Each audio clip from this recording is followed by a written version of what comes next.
लोक इकडे आम्ही वाईन शॉपला आलो आहे. तिकडे देवाला दारू द्यावी लागते, त्याच्यामुळे वाईन शॉपवर दारू घ्यायला आलो आहे. त्याचा प्रसाद देवाला चढवणार तिकडे काळा भैरवला. काय बियड आहे आणि घ्यायला आहे.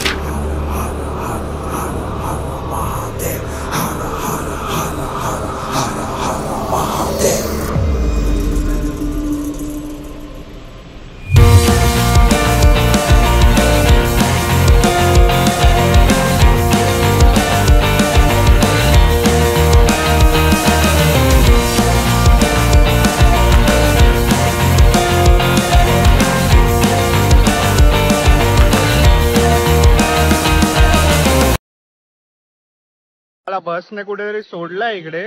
ते तिकडे समोर मंदिर दिसतंय. तिकडे आमचं हॉटेल आहे. आता किती वाजले? 11:20 झाले आहेत रात्रीचे. बघूया मंदिराकडे कधी पोहोचतोय. पण लाइटिंग वगैरे फट्टे आहे इथे. व्ह्यू कडक दिसतोय.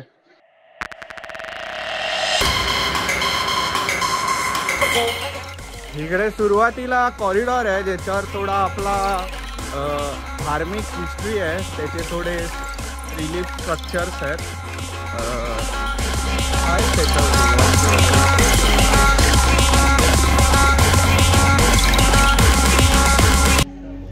इकडे आम्ही मागे शूज दिले ठेवायला, फ्री आहे. आता आम्हाला मोबाईल आणि बॅग पण द्यावी लागेल. बघू पुढे कसं आहे. बॅग आणि मोबाईलची लाईन दिसते आम्हाला आहे तिकडे. आमचं दर्शन झालं इथे. मोबाईल आणि बॅगची वेगळी लाईन होती, पण आम्हाला पटकन 10 मिनिटात झालं दर्शन. जास्त स्ट्रेस नाही झाला. मोबाईल नेता नाही आला. पण इकडे सगळीकडे काय ना काय मूर्त्या आहेत वेगवेगळ्या वेगवेगळ्या.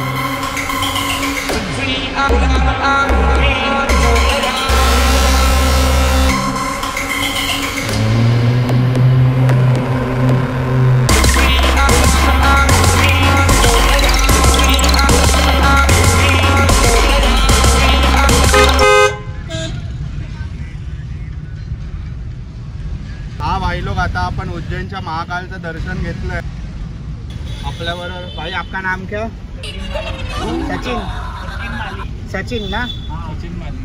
आपल्याबरोबर सचिन माली भाई आहे. त्यांच्या गाडीतनं आपण ते आपल्याला 5 मंदिरं फिरवणार आहेत जे पौराणिक ज्यांच्या कथा आहेत काही. किधर आ रहे अपन? ये शांतिबनी आश्रम है. यहाँ पे श्री कृष्ण सुदामा जी ने शिक्षा प्राप्त की थी. ओके.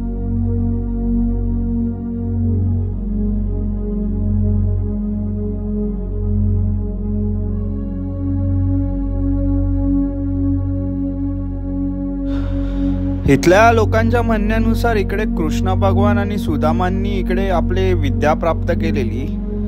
तसे शंकर भगवान यांनी त्यांना एक रूप दिलेले असे हे इथले लोक म्हणतात.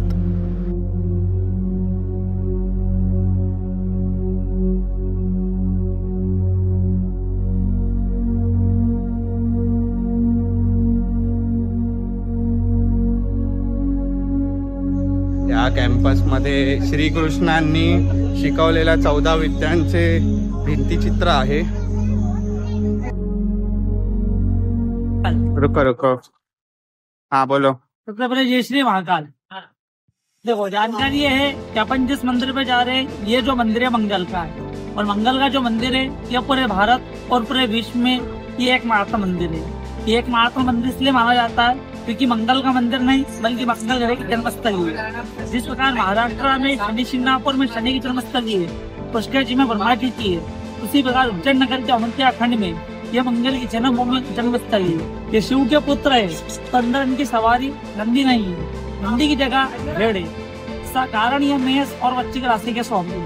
भूमि पुत्र है तो अंदर इनकी माता की भुवनेश्वरी है, जिनको पृथ्वी माता बोलते हैं. सिंधुपुरी परिक्रमा लगाना, पृथ्वी की परिक्रमा लगाना सामान्य माना जाता है. आपने कर्क रेखा का नाम सुना होगा, टार्गेट ऑफ कैंसर.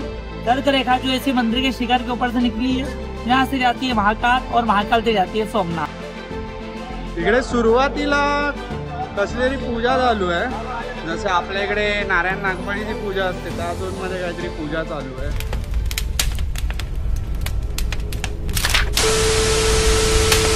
वही बात महाकाल की, तो वो है राजा. और राजा से मिलने के लिए सेनापति द्वारपाल को पहले ढूंढते हैं। अगर आप किसी के घर भी जाओगे खिड़की से नहीं जाओगे, द्वार से जाओगे, तो उसी प्रकार से दर्शन के पहला द्वार काल भैरव का माना गया है, जाओ जिन्हें काल का अवतार मानते हैं।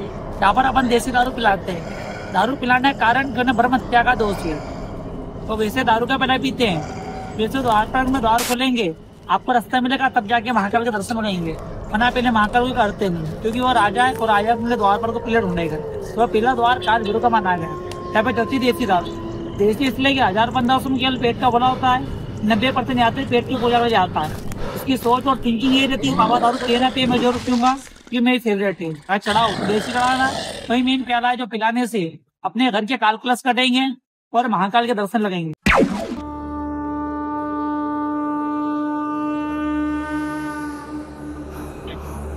भाई लोग, इकडे आम्ही वाईन शॉपला आलोय।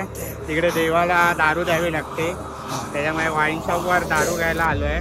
त्याचा प्रसाद देवाला चढवणार तिकडे काळा भैरवला। काय वियर्ड आहे, ठीक आहे, आता यांची प्रथा आहे। हे आम्ही टोकरी बरोबर इकडे रॉयल स्टारची बाटली घेतली आहे। किती रुपयाला पडली? 310 रुपयाची क्वार्टर घेतली आहे। आता ती आतमध्ये काळ भैरवला चढतो।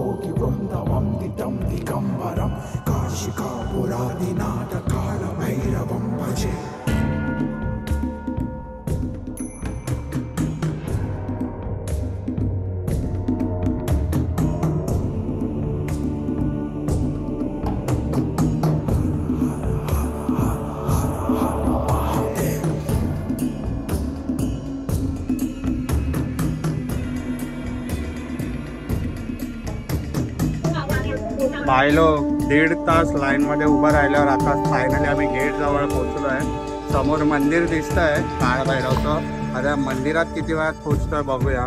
खूप टाइम गेला इकडे। उज्जैन पण आमचं 10 मिनिटात झालं। बाकीचे आमचे सगळे मंदिरात 5-5, 10-10 मिनिटात झाले। काळ भैरव मध्येच टाइम गेला खूप, आणि ऊन पण खूप आहे। बघूया यार कधी पोहोचतोय।